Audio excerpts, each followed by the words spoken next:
এখন 64 পৃষ্ঠার 9 নম্বরটা হিসাব করো।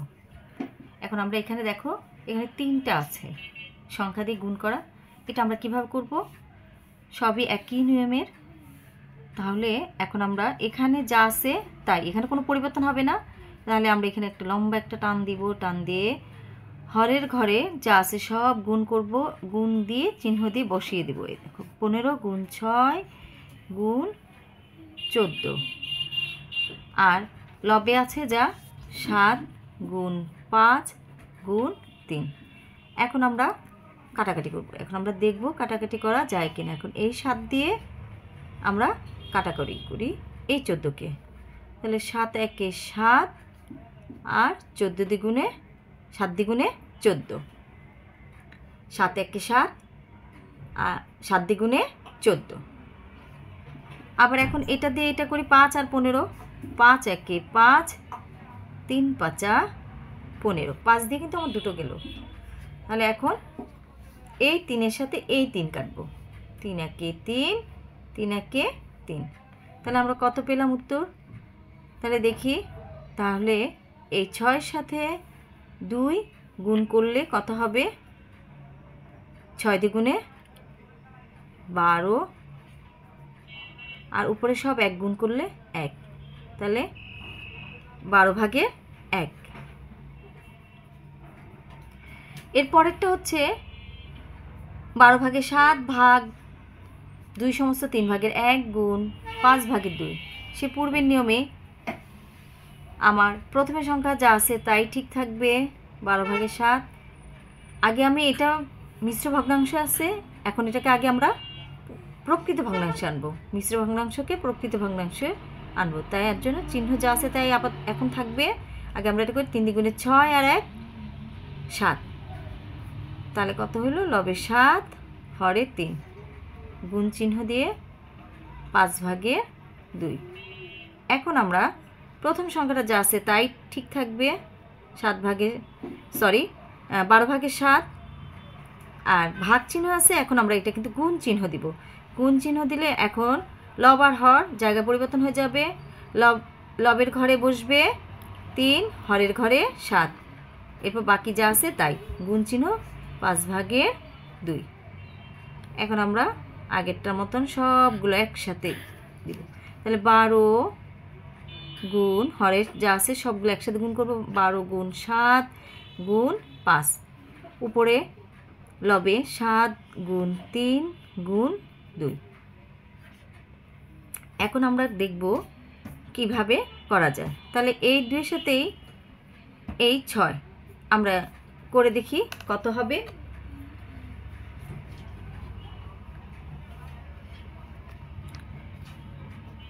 2 একে 2, 6 দ্বিগুণে 12, আর এই সাথে সাথে এই 7 কাটি, 7 একে 7, 7 একে 7। আবার এই 6-এর সাথে এই 3, তাহলে আমরা কাটি 3 একে 3, 3 দ্বিগুণে 6। তাহলে আমরা এখন পেয়ে গেলাম, কত পেলাম? হরে কত পেলাম? 1 দিয়ে যা গুণ করব তাই সেই সংখ্যাই প্রকাশ পায়। তার জন্য 1কে আর আমরা ধরবো না। এই 2-এর সাথে এই 5 গুণ করব, হরে 5 দ্বিগুণে 10, আর লবে আছে সব 1 গুণ, তাহলে 1 বসিয়ে দিলাম, 1 গুণে 1 গুণ, তাহলে 1 একে 1, 1 একে 1। এটা হচ্ছে আমাদের উত্তর। এখন পরেরটা করব 3 নাম্বার। 3 নাম্বারটা 12 ভাগের 7 গুণ 5 ভাগের 2 ভাগ 2 সমস্ত 3 ভাগের 1। ওই পূর্বের নিয়মে আমাদের সেই 12 ভাগের 7 গুণ 5 ভাগের 2, এখানে আগে আমরা যেহেতু মিশ্র ভগ্নাংশে আছে এটাকে আগে আমরা প্রকৃত ভগ্নাংশে আনবো।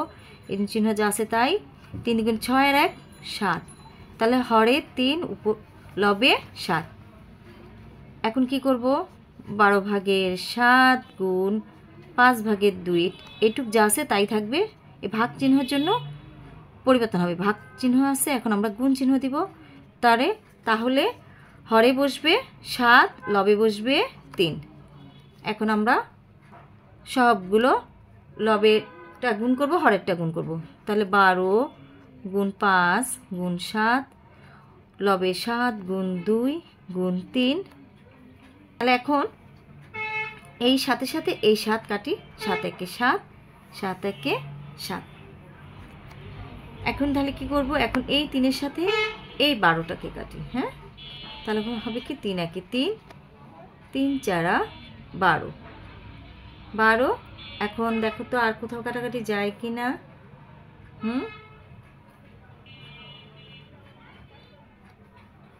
এখন এই 2-এর সাথে এই 2, তাহলে এই 4 সাথে 2 কাটি, 2 একে 2 আর 2 দ্বিগুণে 4 পেয়ে গেলাম। এখন তাহলে দেখা যায় আর যাচ্ছে না, আর কি যাচ্ছে, যাচ্ছে না। তাহলে এই 5-এর সাথে এই 2 গুণ করলে কত হবে, হরে 5 দ্বিগুণে 10, আর উপরে সব 1 1 গুণ 1 গুণ 1 গুণ, তাহলে 1 বসবে, 1 1 1 1 1 1 1 বসবে। এটাই হচ্ছে উত্তর।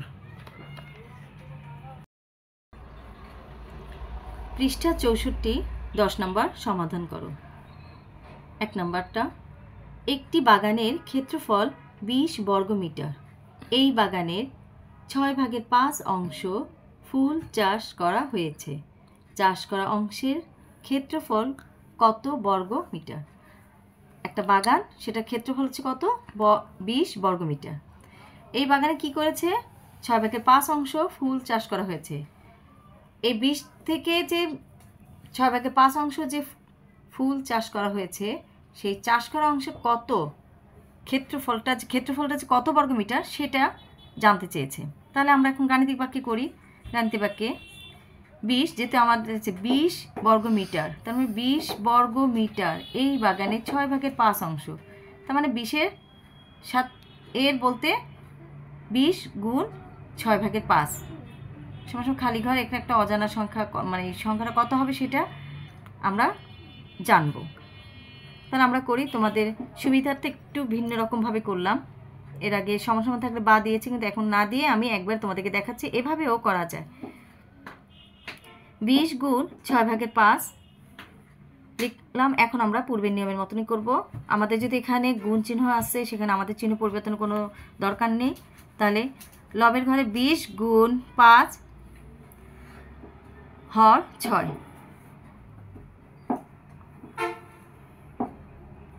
তাহলে এখন এই 20-এর সাথে 6, এখন আমরা একটু কাটাকাটি করি। এমন একটা সংখ্যা নিজের উপরে যাবে, নিচেও যাবে। 2 দিয়ে কাটলে 3 দ্বিগুণে 6, 10 দ্বিগুণে 20। এখন আমরা লবে পেলাম 10-এর সাথে 5 গুণ করলে 50, 5 10-এ 50 হরে 3। এখন 3 দিয়ে 50-কে আমরা ভাগ করব। তোমাদের সুবিধার্থে আমি পুরোটা আবার ভাগ করে দেখালাম, যে কিভাবে আগে পাশাপাশি করে দেখাতাম, এখন আমি একটু ভেঙে দেখাচ্ছি। তাহলে 3 50 আমরা এখন ভাগ করি। একটা সংখ্যা নেই, 3 একে 3, তারপর 5 থেকে 3 গেলে বিয়োগ করলে 2, 5 থেকে 3 বিয়োগ করলে 2, আর পরে ডান পাশে যেই শূন্য সেটা বসিয়ে দেব, তাহলে 20। এখন আমরা 3-এ 20-এর মধ্যে কয়বার যা দেখি, 3 3 6 18। এখন আবার কি করব, আমরা যেহেতু এটা বিয়োগ করতেছি এখানে, তাই উপরে 0 নিচে 8, উপরে সংখ্যা ছোট নিচে সংখ্যা বড়, তাহলে আমরা এটাকে 10 ধরবো। তাহলে 10 থেকে 8 গেলে 8 বিয়োগ করলে 2, আর পরের সংখ্যা থেকে যেহেতু আমরা নিয়েছি তাই 2-এর থেকে 1 যদি আমরা বাদ দিই থাকে 1, আর নিচের 1-এর থেকে 1 বাদ দিলে কিছুই না। তাহলে আমরা পেয়ে গেলাম আমাদের লবের ঘরে 2 আর ভাজকটা হরের ঘরে 16 সমস্ত 3/2। অতএব চাষ করা অংশের ক্ষেত্রফল 16 সমস্ত 3/2 বর্গ মিটার। উত্তর 16 সমস্ত 3/2 বর্গ মিটার। এখন আমরা পরেরটা করব। 2 নম্বর, আহমেদের কাছে 4 কেজি তেল আছে। 1 লিটার তেলের ওজন 7/6 কেজি হলে তার কাছে কত লিটার তেল আছে? তাহলে আহমেদ সাহেব একজন, তার 4 কেজি তেল আছে। 1 লিটার তেলের ওজন দিল কত, 7/6 কেজি। তার কাছে কত লিটার তেল আছে সেটা জানতে চেয়েছে। তাহলে 1 লিটার তেলের ওজন জানতে চেয়েছে এই সংখ্যাটার। তাহলে আমরা কি করব, চলো গাণিতিক বাক্যে লিখি। এই হচ্ছে আহমেদ সাহেবের কাছে যে তেল ছিল 4, সেই 4টা 4 ভাগ 7/6 সমান সমান একটা খালি ঘর অজানা সংখ্যার জন্য। তাহলে 4 ভাগ 7 ভাগের 6।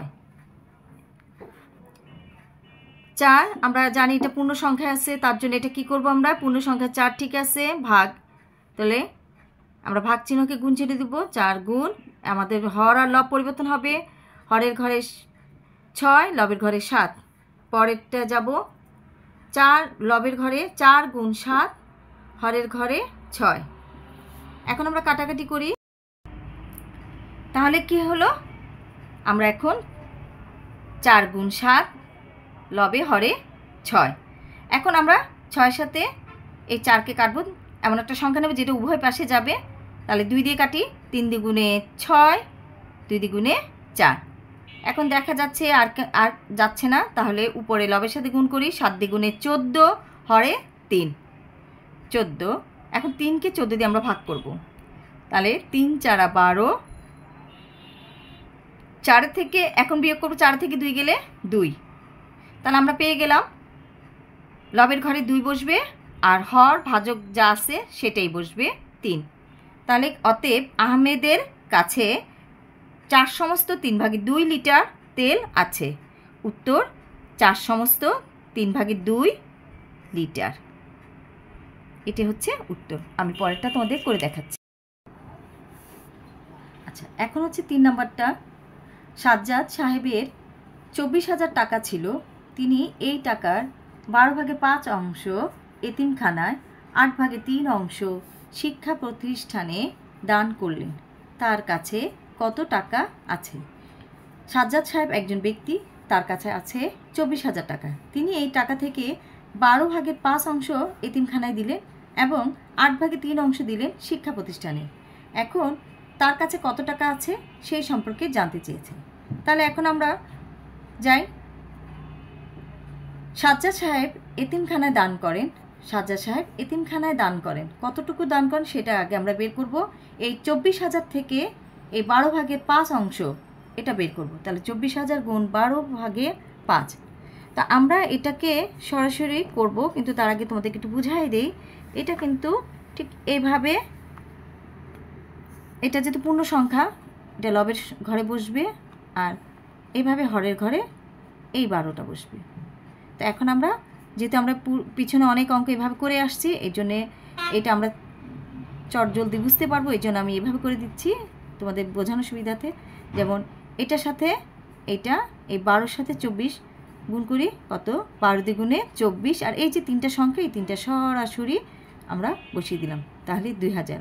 এটা হচ্ছে শর্টকাটে কাটলাম। তাহলে এখানে কাটি আমরা এই 12-র সাথে এইটা, 12-র সাথে 24, 12 দ্বিগুণে 24, আর এই 3টা সংখ্যা বসিয়ে দিলাম। এখন এই 2000-এর সাথে 5 হবে গুণ, তাহলে 2000-এর সাথে 5 গুণ করলে কত হবে, 5 দ্বিগুণে 10, আর এই যে 3টা সংখ্যা বসাই দিলাম। তাহলে আমরা এখানে পেলাম কত, 10,000। সাজ্জাদ সাহেব এতিমখানে দান করলেন 10,000, 24,000 থেকে 12 ভাগের 5 অংশ। এখন শিক্ষা প্রতিষ্ঠানে দান করেন। শিক্ষা প্রতিষ্ঠান কত দান করেন? শিক্ষা প্রতিষ্ঠানে দান করেন হচ্ছে 8 ভাগে 3 অংশ 24,000 থেকে। তাহলে 24,000 গুণ 8 ভাগে 3, এটা আমরা একটু সরাসরি করি এইভাবে। তাহলে কত হবে, 3 8 24, আর এই যে 3টা সংখ্যা আমরা উপরে বসিয়ে দিলাম, কত হলো, 3,000।